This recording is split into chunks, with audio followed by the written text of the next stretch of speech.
마켓 비하인드 이어가 보도록 하겠습니다. 오늘은요, 이영훈 IM증권 서울금융센터 이사 모시고 이야기 나눠보겠습니다. 안녕하세요. 네, 안녕하십니까. 지금 밖에 비가 정말 좀 많이 오고 있습니다. 네. 오늘부터 좀 장마 시작이라는데 코스피도 어제 상당히 좀 우중충한 그런 분위기였었죠. 장 막판 들어서 약간은 좀 양전을 했습니다만 이제 드디어 약간 좀 3,000선에서 주춤하는 그런 모습들이 나오고 있네요. 일단 외국인들이 적극적인 매수세에 힘입어가지고 주가가 급등을 했었고 그 뒤에 이제 고객 예탁금이 한 10조 원 이상 증가하면서 수급을 좀 뒷받침을 좀 해준 측면이 있기는 한데 이제 중동전이라고 하는 돌발 변수가 발생이 됐고요. 이게 이제 처음에는 그게 확산에 대한 것보다는 그래도 어느 정도 선에서 봉합되지 않겠느냐. 또 트럼프 대통령의 성향상 전쟁 참전보다는 좀 중재 내지는 그러면서 자기는 발을 빼려고 하는 게 강했었잖아요. 그래서 그런 기대감이 있었는데 분위기가 뭐 이제 벙커버스터를 동원하네 뭐하네 이렇게까지 얘기가 나오고 있고 실제로 이스라엘이 지금 그 핵시설을 타격을 했고요. 이런 것들이 이제 확전이 되기 시작하니까 이제 이란에서도 당연히 반격이 들어가고 그러다 보니까 이제 트럼프의 입을 또 주목하는 그런 상황이 된 것 같습니다. 그래서 우리 증시도 좀 주춤하게 됐었고 특히 우리 증시 같은 경우도 이제 어제 외국인들이 좀 판 걸로 보이는데 그거는 그 외국인들 입장에서 봤을 때 이런 어떤 돌발 배수가 발생을 하게 되면 아무리 한국이 좋다 하더라도 한국은 이머징 마켓인데 분류가 되기는요. 적극적으로 들어올 이유가 없고 더군다나 또 중동이 막히게 될 경우에 실제로 만약에 막혀가지고 유가에 문제가 생긴다든지 하게 될 경우 우리는 지금 석유가 안 나는 나라잖아요. 그러니까 그런 부분들까지 봐야 되니까 일단은 들어오는 게 좀 멈춰지는 그래서 그 한국물 ETF 같은 경우도 어저께 약간 빠지는 느낌이 있었거든요. 그러니까 돈이 좀 약간 빠지는 느낌이 있었고 약간 좀 주춤하는 그런 흐름이긴 한데 그렇다고 해가지고 이거 다 끝났으니까 빠져나가야지 이런 측면의 흐름은 아닌 것 같고요. 당연히 좀 과열관에 들어와 있던 코스피 시장 이런 것들이 좀 열기를 좀 식혀야 될 측면에서 이런 것들이 동시에 발생이 돼서 자연스럽게 조정을 좀 받을 가능성 이런 부분들을 좀 봐야 되지 않을까 싶습니다. 네, 확실히 좀 코스피 인버스 거래가 급증을 했더라고요. 저도 관련 기사를 보고 좀 걱정이 많이 됐는데 아무래도 역시나 아무리 좀 디커플링이 요새 좀 심해졌다고 한들 뉴욕 증시가 잘 가야 결과적으로는 우리 시장도 잘 가지 않습니까? 이 FOMC 어제 좀 결과가 나왔었는데 뭐 기존 점도표는 그대로입니다만 어떤 해석적인 측면에서 앞으로 조금 더 경기가 둔화될 것이다 이런 이야기가 좀 나왔습니다. 어떻게 한번 봐주실까요? 제가 FOMC 이번 같은 경우는 별 의미 없을 거다. 이미 결정난 거다라고 말씀을 드렸었고요. 실제 내용 자체도 특별히 달라진 건 없는데 이제 그 뉘앙스는 약간 매파적이라고 해석이 되는 것 같아요. 그럼에도 불구하고 저는 뭐 특별히 달리 해석할 필요 없다. 지금은 연 2회 금리 인하 기조는 일단 유지가 되고 있다라는 점. 그리고 또 한 가지는 앞서 우리 앵커님께서 미국이 올라야 우리도 좋다 그러는데 이게 디커플링 가능성도 저는 있다고 보거든요. 근데 그게 아주 뭐 미국이 박살이 나는데 한국만 올라간다 이런 개념이 아니라 올라가더라도 우리가 더 좋아질 수 있는 여력이 있고 빠진다 해도 우리가 덜 빠질 수 있는 그런 그림이 나올 수 있고 거꾸로 미국은 주춤한데 우리는 또 강해질 수 있는 부분들이 여러 가지 변수에서 나올 수 있다. 특히 이번에 이제 다시 그 미국이 참전을 한다면은 그래서 직접 당사자가 된다고 했을 경우에는 생각해봐야 되는 게 미국이랑 이란이랑 붙으면 당장에는 미국이 압승을 하겠지만 이란이라는 나라 자체가 그렇게 호락호락한 나라는 아니에요. 지형적으로 봤을 때도 이란은 여태까지 인류 역사상 4번 침공을 받았던 정도로 거기가 굉장히 고원지대고 그다음에 날씨가 지금 70도입니다. 견디기가 쉽지 않은 지역이고요. 그다음에 그 페르시아의 후손이라고 하는 그 자긍심 거기에다 그 지역 사람들의 특성을 놓고 봤을 때 이전에 아프가니스탄 침공했다가 미국이 결국에 가지고 손 떼고 좀 표현하자면 얻어 터지고 나왔죠. 비슷한 궤도가 나올 가능성도 있다고 저는 보거든요. 그래서 이 부분에 있어서는 좀 트럼프가 신중해야 된다. 그러니까 아마추어 같이 대응하지 말고 전체적인 큰 그림을 봐야 된다고 생각을 하는데 그런 상황만 아니라면 어찌됐든 우리는 글로벌 증시에서 작년에 당했던 서름을 올해는 일정 부분 만회할 수 있는 그런 그림이 될 가능성은 있다라고 여전히 생각하고 있습니다. 네, 확실히 이란이 저도요 요새 약간 분위기를 보니까 뭐 제2의 제국들의 무덤이 또 될 수도 있겠다. 확실히 말씀 주신 그런 측면들을 저도 좀 많이 느끼고 있습니다. 자, 그런데 이 중동 전쟁이 국내에 아무래도 상승장에 미칠 그런 전망도 좀 추가적으로 더 자세하게 좀 궁금하고요. 또 이어서 이번 주 들어서 코스피에서 외인이 4거래일 중에 3거래일 연속 순매도를 보였습니다. 확실히 좀 수급적인 방향이 좀 확실히 틀어졌구나 이런 신호를 저는 느꼈는데 여기에 대해서도 어떻게 봐주실까요? 그 중동전이 진짜로 파국으로 간다고 했을 때 우리도 데미지를 입을 수밖에 없습니다. 그렇게 되지 않길 바라야 되는데 지금 시점에서는 예단하기는 좀 어려울 거고 또 트럼프에게 최근에 부여된 별명이 있잖아요. 타코라고 하는 일종의 타코 트라우마에 좀 실리는 느낌도 있어요. 이제는 제가 판단할 때는 이번에 지금 이란 이란 이스라엘 전쟁이 시작이 되기 전에 트럼프는 협상을 통해 가지고 이란으로 하여금 핵무기 개발을 중단하는 걸 요구했는데 이제는 아예 항복하라고 요구를 하고 있잖아요.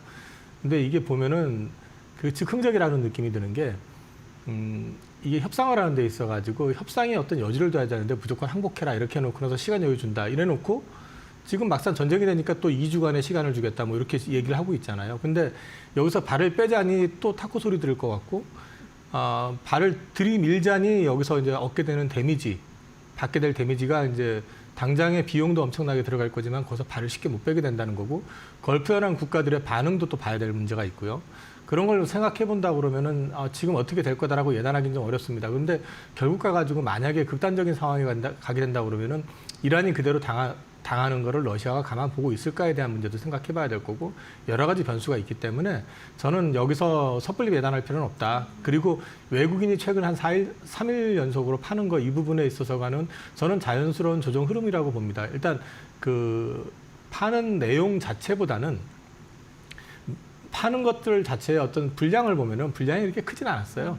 그러니까 그 얘기는 뭐냐면 그동안에 사왔던 거에 비해 가지고는 좀 자연스럽게 지금 이런 어떤 분쟁을 통해 가지고 기간 조정이 됐던 가격 조정이 됐던 일단 좀 지켜보자는 심리가 좀 유도되는 측면이다라고 저는 판단을 하고 있고요. 저는 뭐 앞서도 말씀드렸지만 극단적인 상황까지만 안 간다면은 우리한테 그렇게 나쁘게 작용할 것 같지는 않습니다. 네, 확실히 그래도 우리가 생각하는 것보다는 그 영향은 좀 제한적일 것이다. 이렇게 한번 좀 정리를 해볼 수가 있을 것 같고요.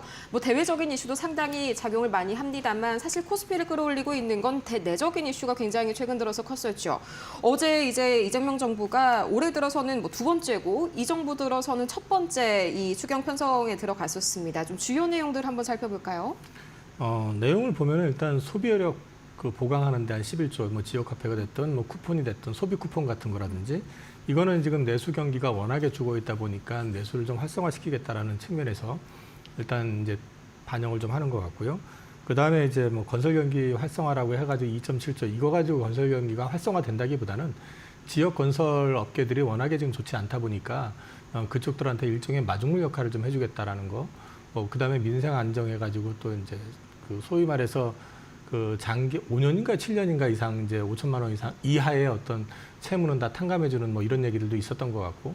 근데 이제 이런 부분들이 당장에 경기 부양에 큰 효과를 준다기보다는 저는 일단 외국인들한테는 하나의 경기 부양 시그널로 해석을 할 수 있다라는 측면이 있을 것 같고요.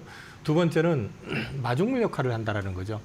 그러니까 예전에 코로나 때도 보면은 소위 말해가지고 그 국민지원금이라고 해서 나왔던 돈을 보면은 소비 내역을 보면은 그 나왔던 돈만 그냥 그대로 쓰고 만 게 아니라 돈 플러스 알파를 썼다라는 거죠. 그러니까 내가 평상시에 하고 싶었는데 하는 게 있으면은 그거를 이용을 해가지고 더 소비를 하게 됨으로써 소비 활성화가 일어나가지고 그 당시에 이 소비 쪽 진작이 한 1% 이상이 더 늘어나는 효과를 봤었다고 하는데 이번 같은 경우 지금 외신에서 또 외국계 어떤 투자기관에서 분석하기로는 이번 추가 경정을 통해 가지고 경제 성장 쪽에서는 한 0.1%, 좋게 보는 데는 0.3% 정도 보더라고요. 그 정도만 돼도 일단 의미는 있다. 그리고 이제 여기에 더해 가지고 현 정부가 추진하고 있는 상법 개정이라든지 기타 세제 개편 등을 통해 가지고 이제 소위 말해서 증시의 어떤 활성화 방안을 좀 하려고 하는 부분들은 외국인들한테 강한 신뢰감을 지금 주고 있다고 저는 판단을 하고 있는데 이거를 갖다가 실망으로 돌이키지 않고 끝까지 추진을 해가지고 만약에 기존의 어떤 제도보다도 훨씬 더 앞서 있는 투자자 보호라든지 그 다음에 이제 이익 환원이라든지 이런 것들을 갖다 강화시킬 수 있는 법안을 구체화시키고 이게 실행이 된다고 했을 경우에는 이게 오히려 외국인들의 투자를 더 강하게 유도할 수 있는 측면이 있다라는 측면에서 봤을 때 이 추경에 대한 기대감을 너무 크게 가져가는 것보다는 이거는 일종의 바닥 베이스를 보시면 될 것 같고요. 그 플러스 알파가 저는 오히려 법 개정을 통해 가지고 주주 환원 대책 강화 이런 걸 통해 가지고 외국인들의 신뢰를 얻는 게 더 중요한 시점인 것 같습니다. 네, 한마디로 그 안에 있는 직접적인 결과보다는 약간 외국인들에게 우리가 이만큼 뭐 노력을 하고 있다. 마치 뭐 작년에 밸류업 정책 같은 경우에도 비슷한 효과를 불러왔었죠. 거기에 대한 그런 측면들에 조금 더 집중을 해보시면 좋을 것 같습니다. 이 외인 수급의 연결고리 그런 측면을 좀 설명을 주셨고요. 자, 이어서 또 이외에도 경기부양책 카드가 상당히 좀 많이 준비가 됐었죠. 특히나 좀 면세나 여행 쪽이 요새 약간 좀 움직임을 보이더라고요. 이렇게 좀 관련 수혜 섹터 또 어떤 게 있을까요?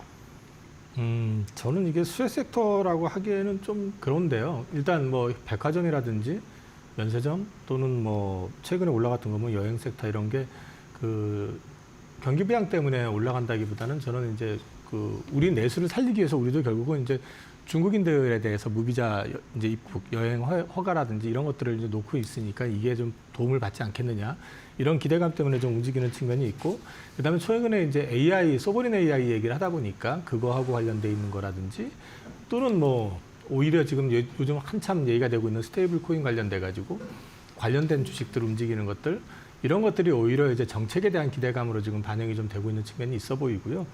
나머지는 뭐 이것 때문에 우리 증시가 좋아진다 이런 개념보다는 저는 앞서도 말씀드렸지만은 마중물 역할을 하는 거다. 그러니까 이 빈 펌프에서 물을 다시 끌어올리려고 그러면 물을 부어가지고 펌프질을 해야지만이 올라오잖아요. 그 역할을 좀 해주는 거지 이게 당장에 어떤 증시에 큰 역할을 준다 이렇게 판단하는 것보다는 그렇게 이해하시는 게 어떨까 싶습니다. 네, 이 마중물 말씀을 주셔서 말인데요. 이 마중물뿐만이 아니라 근본적인 약간 체질 개선에는 이게 굉장히 좀 필요하겠죠. 상법 개정 이야기를 또 안 할 수가 없을 것 같습니다. 이 상법 개정 좀 약간은 생각보다 속도가 나지 않고 있는 그런 모습인데 단기적으로 봤을 때 좀 빠르게 진행이 될 거라고 보실까요? 일단은 상법 개정은 새로 원내대표 구성되고 여당에서 그럼 제일 먼저 진행을 하겠다라고 일단 얘기를 했잖아요. 이 부분에 있어서는 저는 진행이 될 거라고 보고요. 진행이 안 된다고 하면은 사실 작년에 밸류업 자율에 맡기겠다고 했다가 충격받았던 거 이상이 될 수도 있기 때문에 지금 현재 내수는 물론이고 경제가 어려운 상황에서 정부의 의도는 저는 명확하다고 봅니다. 증시 활성화를 통해 가지고 자본시장이 좀 어느 정도 올라오게 되면은 그걸 통해 가지고 내수 활성화를 유도할 수 있거든요. 물론 그거는 지속된다기보다는 일정 수준 밸류가 있기 때문에 오버씩 나왔다가 잘못해서 꺼지면 그 후유증도 있습니다. 그래서 올라오는 와중에서 지금 현재 정부가 추진하고자 하는 거는 신사업에 대한 집중적인 육성. 이게 이제 과거 DJ 정부 때 했었던 것처럼 IT 쪽에 집중 육성했던 것처럼 이번에는 AI 쪽이라든지 이런 쪽에 이제 집중적인 투자를 통해 가지고 미래 먹거리를 준비하겠다. 이게 지금 현 정부의 정책 방향으로 저는 보고 있거든요. 그래서 저는 상법 개정이라든지 이런 법 제도 개선에 대한 부분은 진행할 수밖에 없을 거다라고 저는 판단을 하고 있습니다. 제가 좀 의심이 너무 많은 것 같습니다. 네, 이번엔 좀 확실히 좀 진행이 잘 뉴스뿐만이 아니라 실질적으로 좀 진척이 됐으면 좋겠는데 그래도 하나 시그널이 좀 나왔습니다. 이 파마리서치가 좀 인적 분할 가지고 잡음이 좀 생기고 있죠. 이게 아무래도 상법 개정 전에 좀 약간 급박하게 돌아가는 게 없지 않아 있는데 여기에 대해서는 좀 이게 이슈를 직접적으로 연결해봐도 괜찮을지 한번 질문을 드리고 싶었어요. 이 시점에서 문제가 안 되는 짓을 왜 하는지 전 잘 이해를 못 하겠습니다. 그러게요. 이런 거는 사실 노골적으로 뭐 나 찍히고 싶어라고 선언하는 거랑 별반 다를 게 없거든요. 그러니까 이런 부분들을 지금 진행하는 것 자체가 충분히 주주의 이해관계를 고민을 했었느냐에 대한 부분이 우선이 돼야 되는 거고요. 만약에 이게 대주주의 이익을 위해서 그러니까 뭐 경영권 승계 문제라든지 이런 것들 때문에 지주회사 쪽에 어떤 비중을 엄청 크게 주고 이럼으로써 이제 대주주의 어떤 이익을 더 부과하려고 했었던 목적이 명확하다고 판단이 되면 이건 아마 감독원에서 막을 거라고 봅니다. 여태까지 작년 말부터 시작해서 가만히 보시면 유상증자와 관련돼 있는 부분들에서 대주주의 어떤 일방적인 의사결정에 의해서 또는 자기의 이해관계에 의해서 유상증자를 진행하려고 했었던 건 다 막았었습니다. 그러니까 이것도 역시 같은 논란 선상에 서 있을 거라고 판단이 되고요.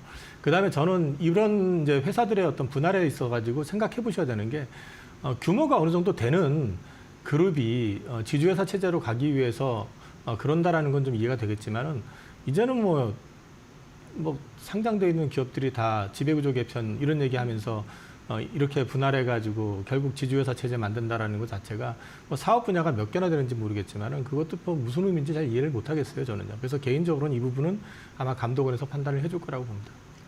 그렇죠. 작년 유상증자 말씀을 하시니까 몇 가지 기업이 좀 약간 머릿속을 스쳐 지나가긴 합니다. 자, 이어서 이 배당소득 분리과세 이야기를 좀 증권주랑 함께 이야기를 안 해볼 수가 없을 것 같은데 이 세법 개정 관련해서 투자 전략까지 좀 궁금하신 분들 많을 것 같습니다. 배당소득 분리과세 같은 경우는 일단 지금 배당 성향 35% 이상 이거를 이재명 대통령께서 거래소 방문하실 때 언급했고, 그다음에 지금 민주당의 이소영 의원이 이제 그 법 개정 발의하겠다 이런 얘기를 했었던 걸로 기억하는데요.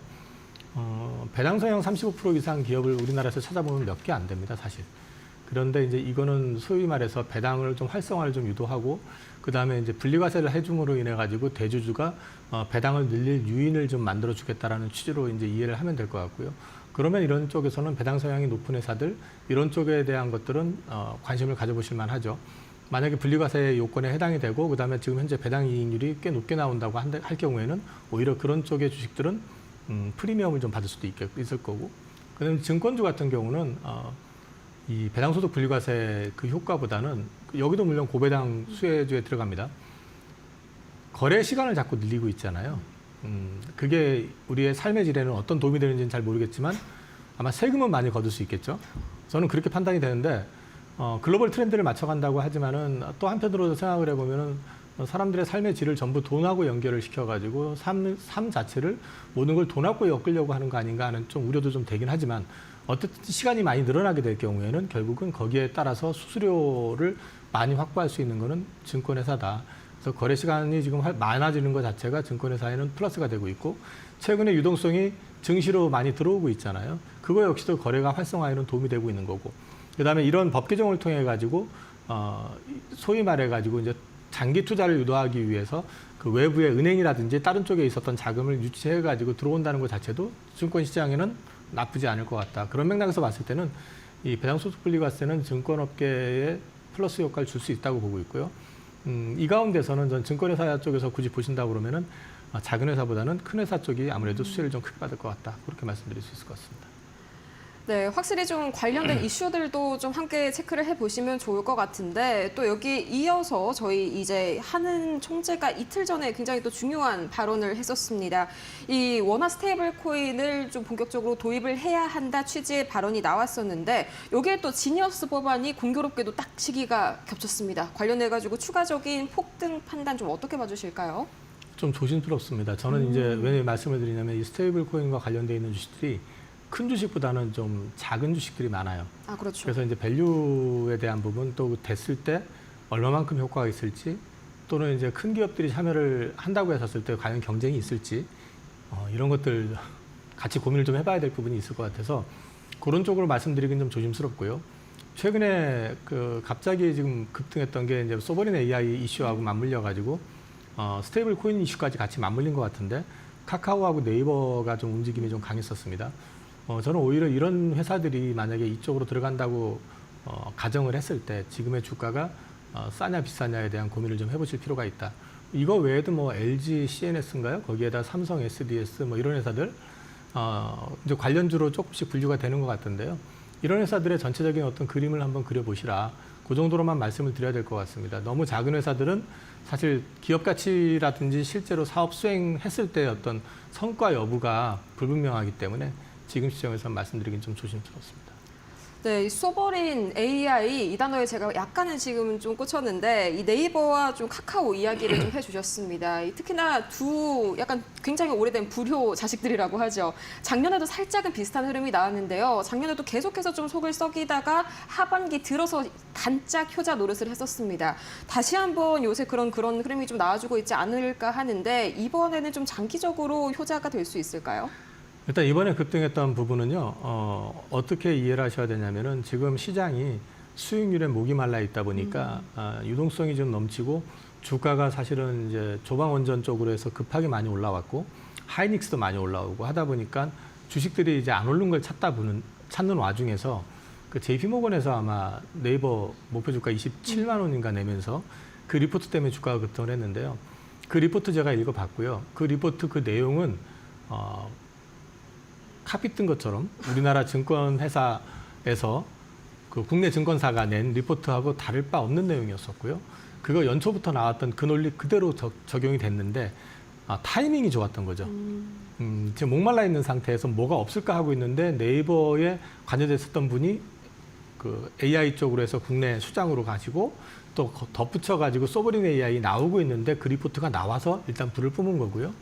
거래량으로 봤을 때는 지금 현재 거래량만 놓고 봤을 때는 네이버 카카오가 지금 이 상태에서 그냥 꺼질 것 같지는 않습니다. 근데 중요한 거는 이 부분에 있어가지고 판단은 외국계증권사 리포트 때문에 불을 뿜기는 했지만 그거는 내용이 특별히 달라진 거 없는 내용이다. 뒤집어 놓고 말씀을 드리면은 앞으로 향후 이 주식들의 추가적인 어떤 상승 여부는 실제 소버린 AI의 구축과 실행 여부에 달려 있다고 판단을 하고 있기 때문에 그거의 진행 과정을 지켜보실 필요가 있다. 그리고 개인적인 생각을 말씀드리면은 저는 기술적인 매매는 잘 안 하지만 차트가 특히 이제 네이버 같은 경우 이번에 역대급 거래량이 터지면서 25만 원대 올라왔는데요. 이 정도 거래량 터지고 나서 그냥 쉽게 풀어지는 경우는 별로 없습니다. 그래도 거래량이 이번에 좀 폭증을 한 게 굉장히 좀 의미 있는 그런 시그널이었던 것 같습니다. 뭐 이사님도 저도 회의적인 시각이 다 이유가 있는 것 같은데 그래도 코스피 추가적으로 3,000선 한 번쯤은 좀 단기간에 빠르게 돌파를 해줬으면 좋겠네요. 자, 이렇게 해서 저희 오늘 이영훈 IM증권 서울금융센터 이사와 이야기 나눠봤습니다. 좋은 말씀 고맙습니다.